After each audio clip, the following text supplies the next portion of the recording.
உலூபி மற்றும் அர்ஜுனனின் காதல் கதை.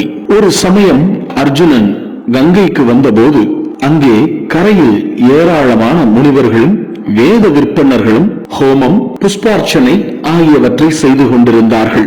அந்த இடமே மங்களகரமாகவும் அழகாகவும் இருந்தது. அதை பார்த்து மனம் மகிழ்ந்த அர்ஜுனன் நீராடுவதற்காக கங்கையில் இறங்கினான். நீராடி முடித்தவன் பித்ருக்களுக்கு உண்டான தர்ப்பணம் செய்து அக்னிஹோத்திரமும் செய்ய வேண்டும் என்று நினைத்து கரையேறத் தொடங்கினான். அப்போது நீருக்குள் இருந்து அர்ஜுனனை கண்ட நாகக்கன்னியான உலூபி என்பவள் அர்ஜுனனை அப்படியே தண்ணீருக்கு அடியில் இழுத்தபடியே நாக உலகம் சென்றாள். அங்கே நாக உலகின் அரசனான கௌரவியன் என்பவர் இல்லத்தில் அக்னியை கண்டான் அர்ஜுனன். அதை பார்த்ததும் தான் ஏற்கனவே தீர்மானித்தபடி அங்கேயே அக்னிஹோத்திரம் முதலானவைகளை செய்து முடித்தான்.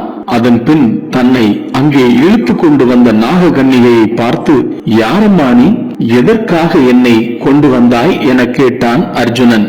நாகக்கண்ணி தன் மனதில் இருந்ததை அப்படியே சொன்னாள். தமரே, நாகர்களுக்கு அரசனான கௌரவியன் என்பவரின் மகள் நான்.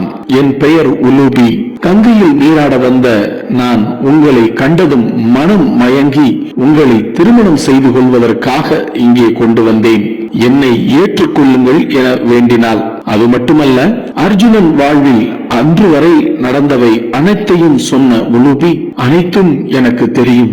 நீங்கள் என்னை மனம் செய்து கொள்ளாவிட்டால் கண்டிப்பாக நான் இறந்து போவேன். மறுக்காமல் என்னை மனம் செய்து கொள்ளுங்கள் என வேண்டினாள்.